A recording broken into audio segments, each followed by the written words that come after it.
friends, I welcome you all in my show on my channel, The Opinion Platform. We will talk today to Dr. Pradip Shinde sir on the issue of Dr. Ritu Singh's protest which is happening in Delhi University at the gate of Faculty of Arts. It is very sad to know that a very renowned teacher of Delhi University, Dr. Ritu Singh, was removed from Daulat Ram College without any reason, and every other teachers were given the continuation letter on the same position, but she was removed.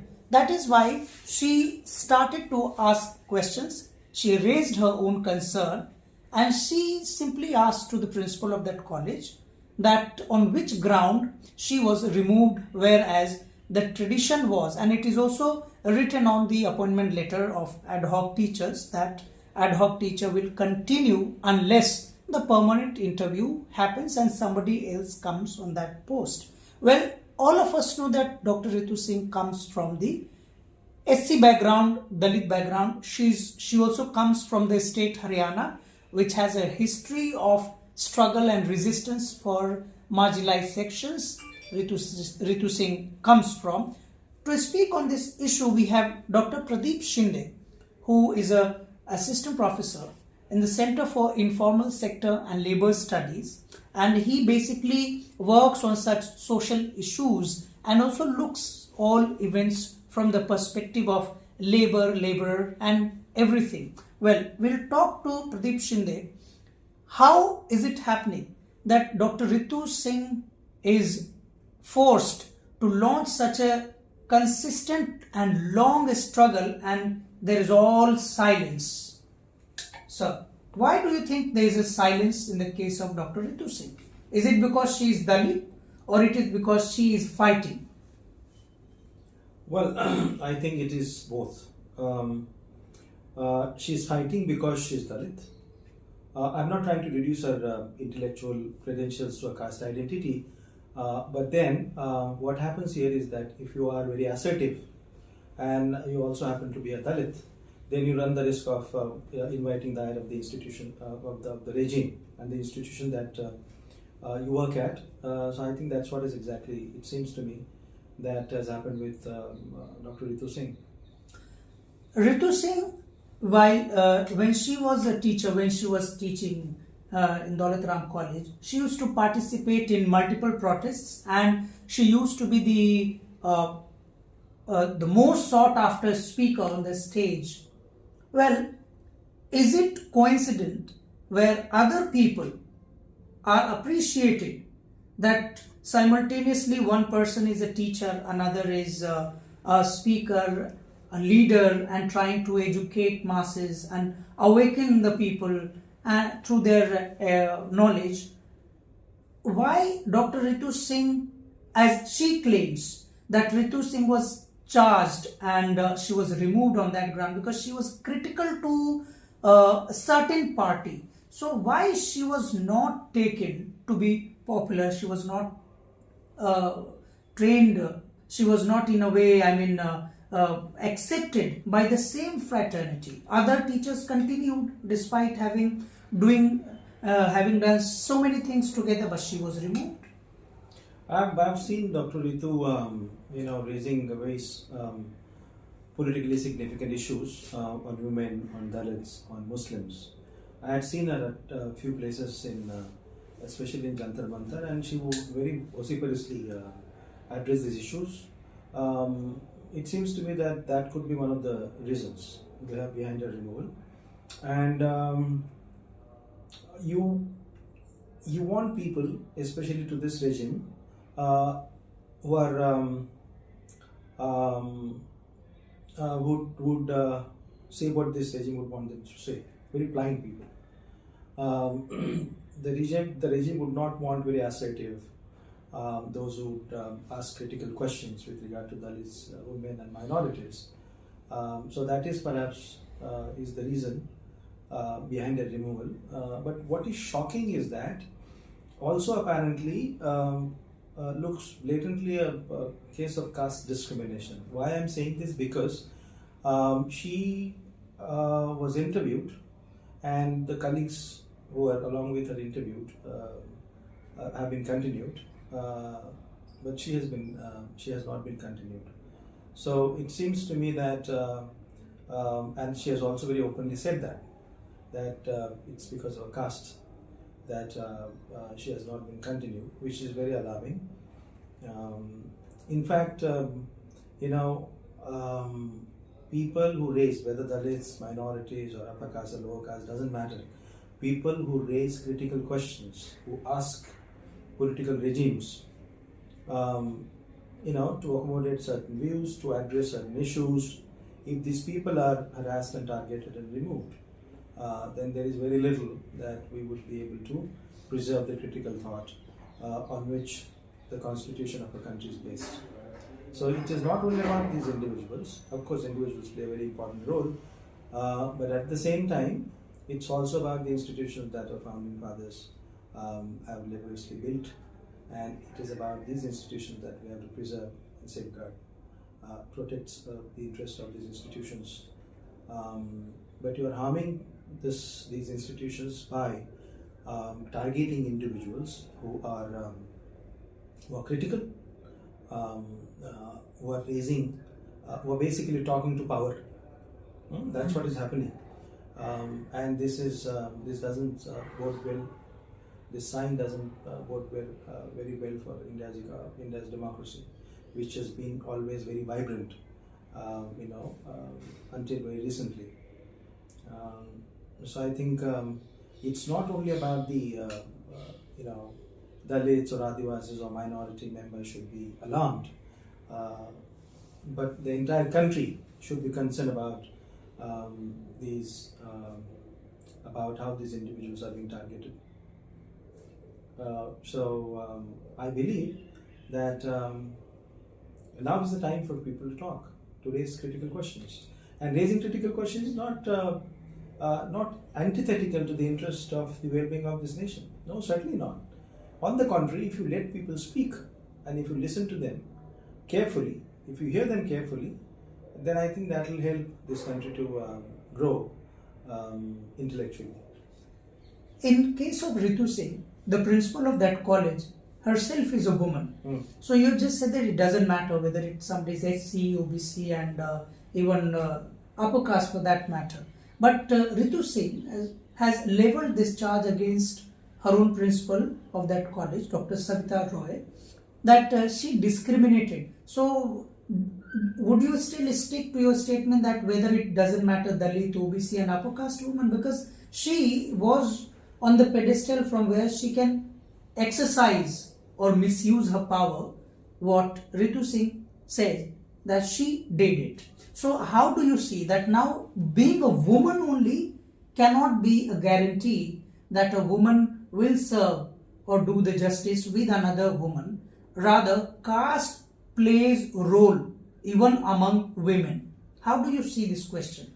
See, Dalit movement has always raised this issue. It's a very critical distinction. Dalit women themselves accused the mainstream feminist movement of this country that they did not really take into account their problems. They are doubly discriminated. Dalit women feel doubly discriminated, and the mainstream women's movement did not really hear them out. This is one criticism, okay, which is very potent. And this makes a lot of sense. I mean, Ritu Singh, being a Dalit woman, says that she has been discriminated against by a person because of a caste. It doesn't matter whether woman or man. It is Ritu Singh's caste background that has basically created this problem for her. So, and plus she's been quite vocal. She has raised very critical issues. She has talked to power straight, without being bothered about the consequences of her intellectual bent of mind. So So she did not really think about what kind of consequences she might have to face in the future. About maybe a year ago, but unfortunately, that is what has happened. So if you are um, if you are if you are a critical intellectual, but if you also happen to be a Dalit, then you have to pay the double price. Oh, So those people who know Dr. Ritu Singh, who have heard her speaking from the stage, get impressed in the very first instance. Ritu Singh's personality is also very impressive. She speaks quite well. By personality, she is very impressive. She appeals. She has her appeal among masses. Even she became very popular during farmers' movement. She was one of the most sought after speaker even among women who came all the way from Haryana and Punjab to participate on Delhi borders. Do you think that a Dalit woman should not look smart, beautiful and impressive? Can it also become the reason of vulnerability? Can they become more vulnerable due to their looks, appealing looks, confident looks? Well, as I said before, that it is I think intellectual curiosity that has become the problem for these people. Okay, the fact that she has raised several issues, critical issues. I mean to ask you that do you think somehow the society is being forced to think in one paradigm that this is how a Dalit looks? Either it is a Dalit man or a woman. Dalit should be submissive, should be not understanding, should be inarticulate, not very articulate. Could this have been any reason for her removal? Well, there are stereotypes. Yeah. Right? If a Dalit speaks a very fluent English, people ask him, you speak very fluent English. Ritu Singh speaks very fluent English. Exactly. So a Dalit, this is a very stereotypical image that is presented to us, that Dalit should be submissive, Dalit should be inarticulate, Dalit should not be speaking very fluent English, only fluent in regional language he or she comes from. So that's a characterization that has been floated around, that has been to which Dalits have been subjected. So I'm not really surprised. So if you have a very smart and articulate Dalits, but still, it doesn't mean that if you speak very fluently, if you speak fluent English or any other, English particularly, that you're going to be spared. No, that's not going to happen. It is your caste that is the problem. It is not your intellectual credentials that should matter to these people. It is your caste background, and if you happen to be very assertive, then you are going to be, as I said before, going to be doubly troubled. Mm-hmm. And last question I would like to ask you. Well, all of us know that the kind of injustice which is being meted out to Dr. Ritu Singh is very shameful for entire Indian academia, for entire system, executive. Even her issue has been raised even in the parliament. Her case resides still with the SC/ST Commission, and nothing seems to be happening for 90 days, more than 100 days. She has put her tents outside the Faculty of Arts gate, and it has not moved the heart of even a single administrative person in Delhi University and any university system official. Well, do you somehow believe that now Dr. Ritu Singh is a strong message to Dalit or emerging Dalit voices to chop off their tongue and be silent and accept what comes to them, what is given to them, and not resist, not speak? Should Dalits surrender? Well, Dalits will never surrender. Certainly not. And there will be many more Ritu Singhs of this kind, who have the spirit and guts and courage, fortitude to fight against the powers that be.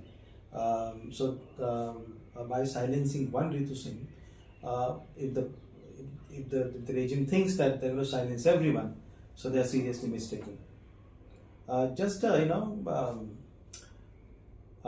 are difficult times, and I'm sure, and lots of other Dalit intellectuals would also share my optimism that we'll overcome this problem. But then what remains is that you have to fight. You keep fighting. You have to preserve the constitution of the country. You have to preserve the secular character of this polity, society. You have to protect human decency, civility, that the constitution makers have fiercely protected. So that is what we have to do. We have to engage with this kind of banality with more meaningful dialogue, because we believe in Indian constitution. That is the most sacrosanct book for us. No any other book is sacrosanct to Dalits.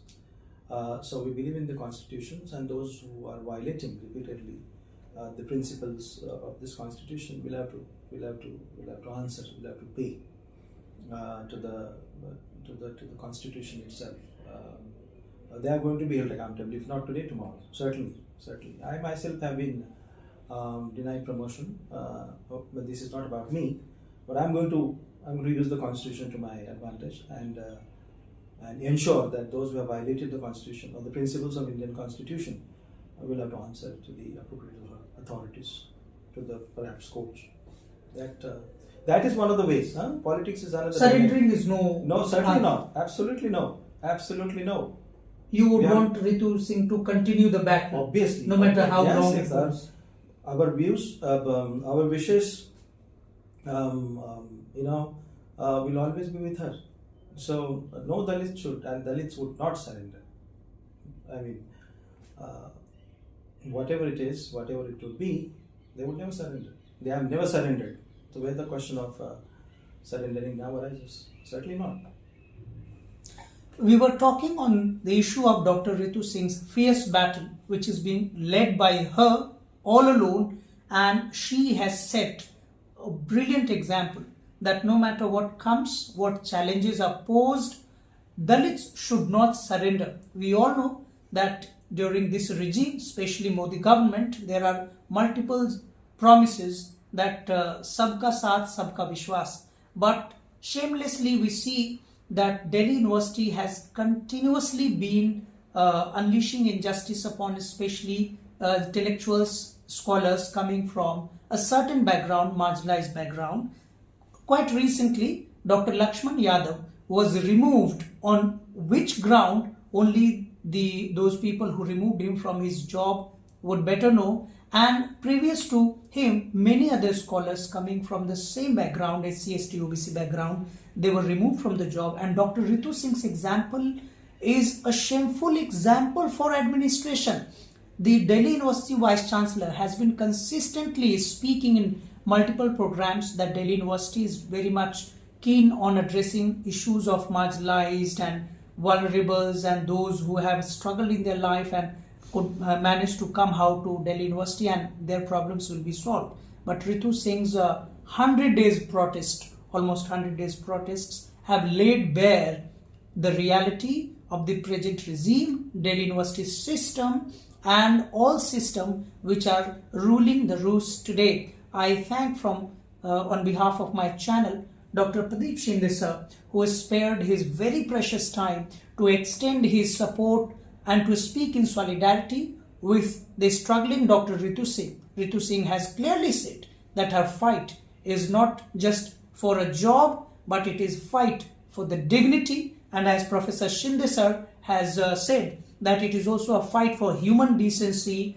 and civility. And in the days to come, those people who are violating the norms of human civility and decency enshrined in the Indian Constitution will sooner or later will have to pay the price. With this, I say thank you to all. If you like my channel, please subscribe it, like it and share it so that struggling personalities like Dr. Ritu Singh should get justice immediately. Thank you very much. Thank you, sir. Thank you, Dharmaraj. Glad to be here. Thank you, sir.